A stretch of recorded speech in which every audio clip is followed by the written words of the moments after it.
Good morning students, this is your science class. हम लोगों ने चैप्टर नंबर 5 पूरा कर लिया है और अब हम देखेंगे इसके एक्सरसाइज के क्वेश्चन आंसर। देखो फर्स्ट क्वेश्चन देखो, state differences between acid and base. अब एसिड और बेस तो हमें पता है क्या होता है। देखो पढ़ते हैं हम लोग, इसका आंसर देखते हैं। एसिड आर सोर इन टेस्ट। सबसे पहली बात ही हमने जब एसिड और बेस पढ़ना शुरू किया था तो हमने पहली बात क्या करी थी कि जो खट्टी चीज़ें होती हैं उनमें हम क्या बोलते हैं कि एसिड प्रेजेंट होता है। खट्टी चीज़ों में क्या होता है, एसिड होता है। Bases are bitter in taste, और जो कड़वी चीज़ें होती हैं जो खाने में क्या होती है, कड़वी होती हैं, उन्हें में हम क्या बोलते हैं कि बेस प्रेजेंट है। तो सबसे पहली निशानी तो यही थी ना एसिड और बेस की, जो हमने पढ़ी थी कि जो खट्टी चीज़ें होती हैं वो एसिड होता है और उनका नेचर कैसा हो जाता है, एसिडिक हो जाता है। और जो वो होती हैं बिटर होती हैं, जो कड़वी चीज़ें होती हैं वो बेस होता है उनमें, और वो नेचर क्या हो जाता है उनका, बेसिक हो जाता है। ठीक है। दूसरी चीज़ आती है कि ये जो है ना एसिड, ये ब्लू लिटमस पेपर को रेड बना देते हैं। कि अगर हम ब्लू लिटमस पेपर एसिड के अंदर डाल दें तो ये क्या बन जाएंगे, रेड कलर के हो जाएंगे। इससे हमें क्या पता लग जाता है कि जो हमारे पास सॉल्यूशन है वो एसिड है। बेस का कैसे पता लगता है, they turn red litmus blue. अब अगर हम किसी बेस के अंदर रेड लिटमस पेपर को डाल दें तो वो ब्लू कलर के हो जाएंगे। इससे हमें पता लग जाएगा कि वो क्या है, बेस है। अब किसी ने कंफ्यूज नहीं होना ये रेड और ब्लू में। हो सकता है ना आप लोग कंफ्यूज हो रहे हो कि ब्लू वाला रेड हुआ था या रेड वाला ब्लू हुआ था। तो मैंने आपको एक तरीका बताया था याद करने का। देखो बी से स्टार्ट होता है बेस और बी से ही स्टार्ट होता है ब्लू। बी और बी, बेस ब्लू, ऐसे याद कर लो। बी से होगी ना, छोटी सी ट्रिक होगी आपको याद करने की। अब नहीं भूलोगे ना, कैसे याद करोगे, जो बेस होते हैं ना वो ब्लू कलर के हो जाते हैं। ऐसे याद करना है, बेस ब्लू हो जाते हैं, बेस ब्लू हो जाते हैं। 2-3 बार बोलो इस लाइन को, अच्छे से याद हो जाएगा। क्या हो जाते हैं, बेस ब्लू हो जाते हैं। अब ब्लू कैसे होंगे, रेड लिटमस पेपर में से होंगे। एक चीज़ अगर आपने याद कर लेना तो आपको ये पूरी पूरी याद हो जाएगी। देखो कैसे हो जाएगी, बेस ब्लू हो जाते हैं। कैसे होंगे, जब हम उसके अंदर रेड लिटमस पेपर को डालेंगे तभी तो ब्लू होएगा ना। अब बेस तो ब्लू हो गए तो एसिड क्या होना चाहिए, रेड होना चाहिए। कैसे होना चाहिए, जब ब्लू लिटमस पेपर में डालेंगे। ठीक है, तो आपको एसिड और बेस दोनों का अच्छे से याद हो जाएगा। चलो, दे फॉर्म एसिडिक सॉल्यूशन। अभी मैंने आपको बताया खट्टी चीज़ों में एसिड प्रेजेंट होता है और फिर वो क्या बनाता है, उनका नेचर कैसा हो जाता है, एसिडिक हो जाता है।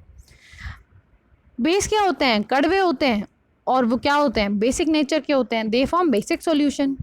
ठीक है। और एसिडिक के क्या क्या एग्जाम्पल थे, एसिड किस किस में होता है, दही में होता है और नींबू में भी होता है। जो भी खट्टी चीज़ें होती हैं उनमें एसिड प्रेजेंट होता है। और बेस किस किस में प्रेजेंट होता है, सोप हो गया, बेकिंग सोडा हो गया। ठीक है, इनमें क्या प्रेजेंट होता है, बेस प्रेजेंट होता है। तो ये डिफरेंस थे 3, आपको याद रखने हैं इनको। चलो क्वेश्चन नंबर 1 हो गया। 2 देखो, ammonia is found in many household products such as window cleaners. It turn red litmus blue, what is its nature. देखो अब वो कह रहे कि ना रेड लिटमस को ब्लू बना दिया, ब्लू हो गया। ब्लू कौन होता है, बेस होता है। ब्लू कौन होता था, बेस होता था। किससे होता था, रेड से होता था। रेड को ही तो ब्लू बनाएगा ना वो। ठीक है। Its nature is basic because bases can change red litmus to blue. देखो अभी ये वाली बात मैंने आपको याद कराई है कि बेस ब्लू हो जाते हैं। ये ना लाइन लिख लो कहीं पे, ऐसे लिख लो, बेस ब्लू हो जाते हैं, हो जाते हैं, ऐसे ऐसे लिख लो, हो जाते हैं। ठीक है, फिर आपको अच्छे से याद आएगा, चारों बातें याद रहेंगी। बेस ब्लू हो जाते हैं, किससे होंगे, रेड से होंगे। और जब बेस ब्लू हो रहे थे तो एसिड क्या होंगे, रेड होंगे। किससे होंगे, ब्लू से होंगे। ठीक है, ये चारों बातें याद रहेंगी आपको। ठीक है, तो वो पूछ रहा था कि अमोनिया है ना, वो रेड लिटमस में ब्लू हो जाता है, तो अमोनिया क्या हो गया। तो हम अमोनिया हमने बता दिया कि वो बेसिक नेचर का है। क्यों है, क्योंकि वो रेड से ब्लू में चेंज हो गया। ठीक है, चलो क्वेश्चन नंबर 3 देखो, name the source from which litmus solution is obtained, what is the use of this solution. हमने चैप्टर में भी पढ़ा था कि जो लिटमस है ना, लिटमस वो कहाँ से मिलता है हमें, litmus paper is obtained from lichen. Lichen से मिलता है। ये क्या होता था, ये एक तरह का ना ऑर्गेनिज्म होता है। ये इसमें क्या होता है, फंगस और एल्गी, ये दोनों ना एक साथ रहते हैं। ये जब एक साथ रहते हैं तो ये क्या बना देते हैं, मिलके लाइकीन बना देते हैं। और हमने ना एक चैप्टर नंबर 1 में एक चीज़ पढ़ी थी, आपको अगर याद हो तो, सिम्बायोटिक रिलेशनशिप। सिम्बायोटिक रिलेशनशिप के बारे में पढ़ा था हमने। सिम्बायोटिक रिलेशनशिप क्या होता था कि एक को कुछ सामान चाहिए वो दूसरे से ले रहा है और दूसरे को एक सामान चाहिए तो वो पहले से ले रहा है, मतलब एक दूसरे की हेल्प करते हैं। वो फंगस और एल्गी एक दूसरे की कैसे हेल्प करते हैं, फंगस और एल्गी के रहते हैं एक साथ में, एक दूसरे वाले को खाना दे देता है, दूसरा पहले वाले को क्या करता है, रहने के लिए जगह दे देता है। अब इसका भी काम बन गया, इसका भी काम बन गया, तो इसने कौन सा ऑर्गेनिज्म बना दिया, लाइकीन बना दिया।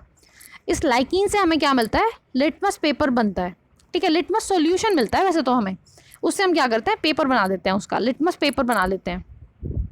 It has a mauve purple colour, mauve या पर्पल भी कह सकते हैं, मॉव कलर पर्पल कलर ही होता है, मॉव कलर इन डिस्टिल्ड वाटर।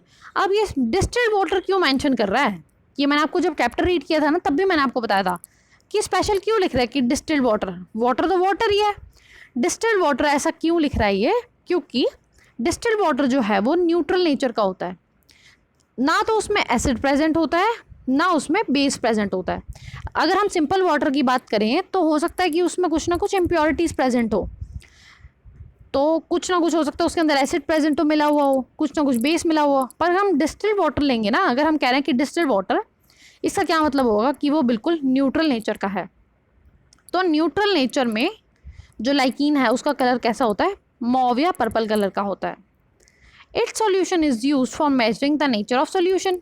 अब लिटमस पेपर का यूज़ क्यों करते थे हम, एसिड और बेस का पता लगाने के लिए, ठीक है, तो नेचर ऑफ सॉल्यूशन हम बता देंगे एसिडिक है या बेसिक है, तो इसका यूज़ इसलिए होता है, ठीक है। तो चलो आज ये फर्स्ट सेकंड और थर्ड क्वेश्चन करो आप लोग अच्छे से याद, बाकी फिर हम नेक्स्ट क्लास में करेंगे, और साथ साथ में अपना चैप्टर भी रीड करते रहना, क्योंकि आपको पता है फिर अब 1-2 दिन में आपका चैप्टर पूरा हो जाएगा, फिर इसका टेस्ट भी होगा, ठीक है। तो साथ साथ में चैप्टर भी रीड करते रहो, इंपॉर्टेंट फैक्ट्स भी याद करते रहो।